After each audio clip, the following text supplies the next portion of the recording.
So we will just jump into the questions. I have 4 questions to ask you, and thank you for this time, Beth. So where were you before working with us? Oh man, so much has happened since then. I had to rewind a few months. I was coming up of about, I don't know, 3 or 4 years of underemployment and unemployment and what am I going to do, and I need a job now, and I'm tired of being rejected and crickets when you reply, when you email or do ATS and all that stuff. And so I got online and I'm like, there has to be a different way. Maybe we'll even go the recruiter headhunter way, because I had stayed away from that. And I cannot tell you how I ended up at ECU's website. I don't remember the rabbit hole. But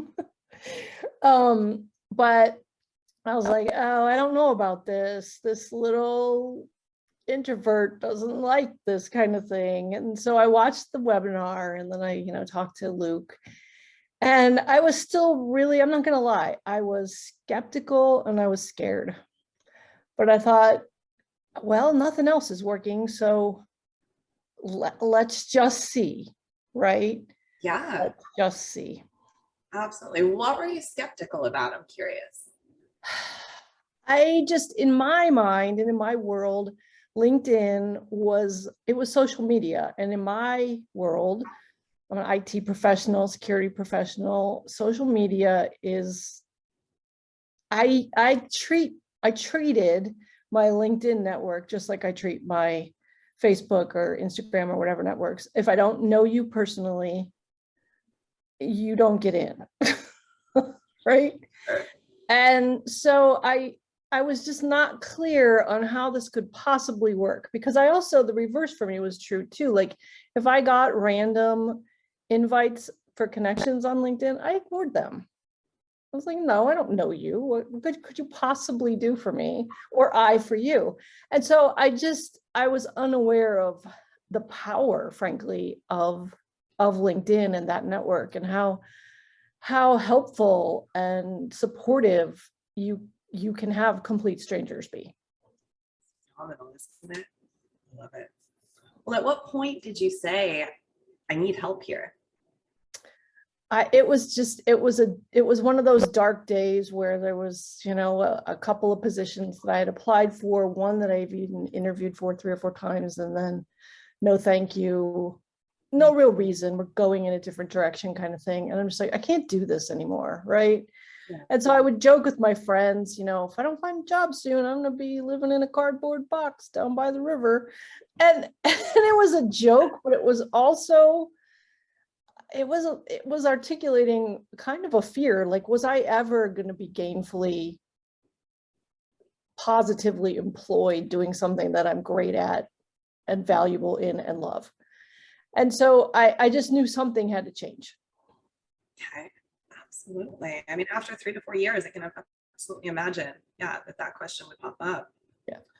Well, in all of your time with us here at ECU, what did you find to be the most valuable? That is a super easy question for me personally. And one of the main reasons I joined, I'm not a group person. That really, it's just not my thing. But the one-on-one coaching that was offered with this program was really attractive. And so I leveraged that like nobody's business. The coaching with you, that mindset coaching with you, life-changing, honest to God. So thank you for that. And I coached primarily with Diane. She was also life-changing.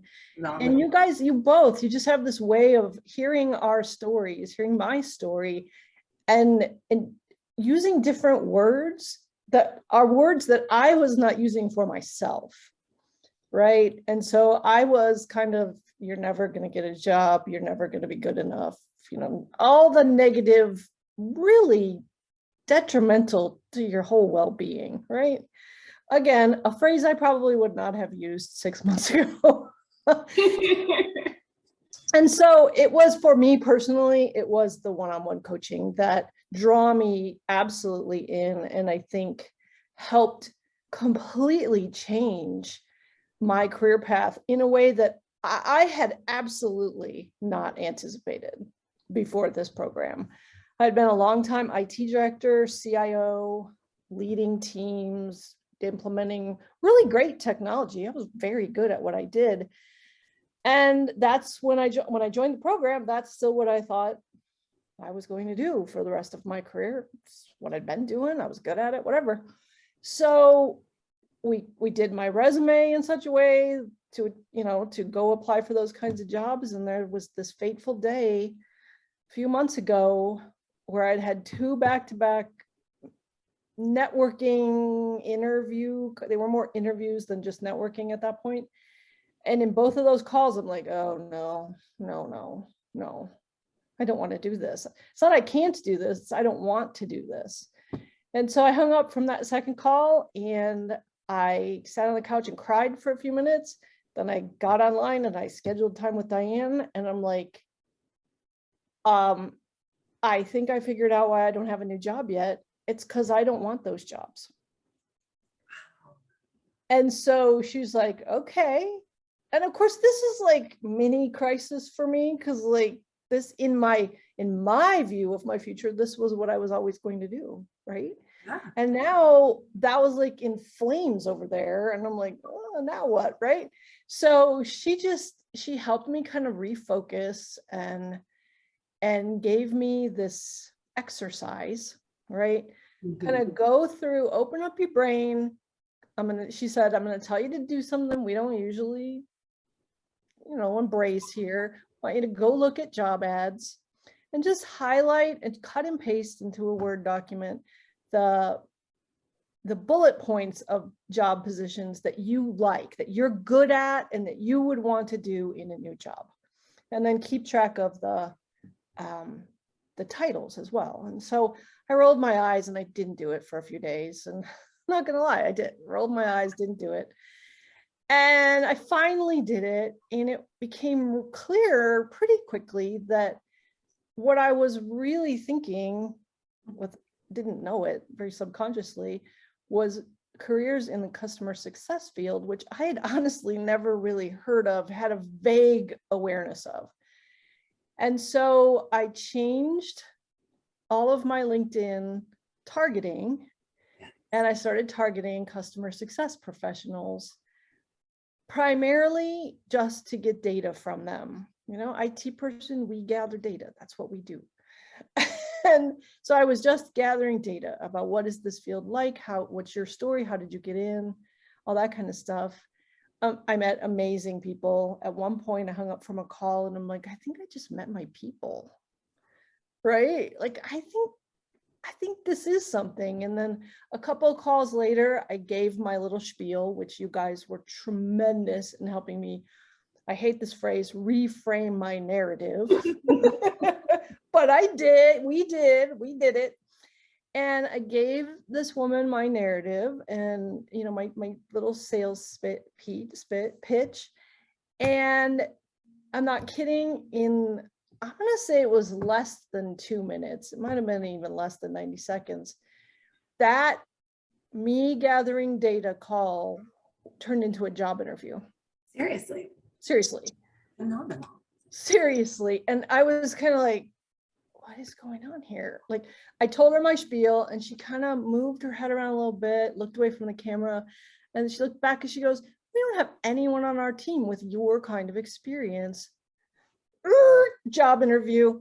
And 7 interviews later, I had a job offer for a senior customer success manager at a startup, something I have never done in my life, neither one of those things, right? Making more money than I'd ever made in my career, doing something I'd never done before. And I can't even figure out the words to articulate just how amazing the experience has been. And it all goes back to that day when I'm like, something has to change. Find a different way to solve your problem, Beth. ECU, a world I could never have imagined 6 months ago, could not have imagined, did not imagine, is my reality. I love that. And you've been at your job now for, are we around 45 or 60 days at this point? It started November 15th, so that's 6 weeks. Yeah, about 6 weeks. Beautiful. Yeah. And I have to ask, because so many people do come to us looking to do a pivot. How is that something you ever could have done on your own? Would you ever have come to that point of going, I'm no longer, I cannot do tech. I want to go in a different direction. Or did you need the support for that? Personally, I mean, I won't ever know because I did it with the support. I personally think it was the support, both in terms of the switch in the mindset, like, Beth, stop saying all those terrible things to yourself all day, every day, right? Mm-hmm. And then the other things that you taught me that I still use and I use every day at work, the whole breathing thing, and you know, breathe in peace and breathe out fear, or whatever your words are, right? And I still do that kind of stuff. And then Diane was fantastic at hearing my career story and then me stating my objections about why I couldn't be a customer success professional, right? And then her going, but you have done those things, but look at it this way. But wait a minute, Beth, you already do that.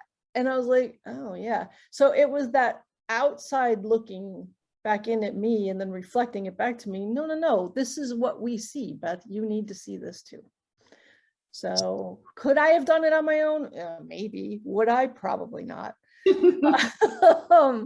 I probably would have ultimately found another job like I'd had and done it and been good at it, but not loved it. Absolutely. I'm so glad you touched too on the words that we tell ourselves. I mean, he always says the words that you say that can either build you up or break you down. And there really is no in between. We really have to be conscious and choose what we're fueling ourselves with. So, and I don't think I realized how much really negative inside chatter I was doing. Yeah. Right? Until I started attending your sessions and I was like, yeah, that's got to stop. Right. And so for all of that, I will always be eternally grateful. Thank you. Well, I got one last question for you. What advice would you have for someone who's on the fence or is considering working with us? What would your advice be? Ooh, my advice would be do it, lean into it, do the things that scare you the most, because that's where the growth is. And leverage the coaches. That's what makes this program special. Well, Beth, thank you so much. Congratulations again. Thank you. Thank you. It's an honor working together, and I do hope you stay in touch with us. Yeah, I truly believe your story is beyond inspirational for so many that feel lost and don't know what to do. So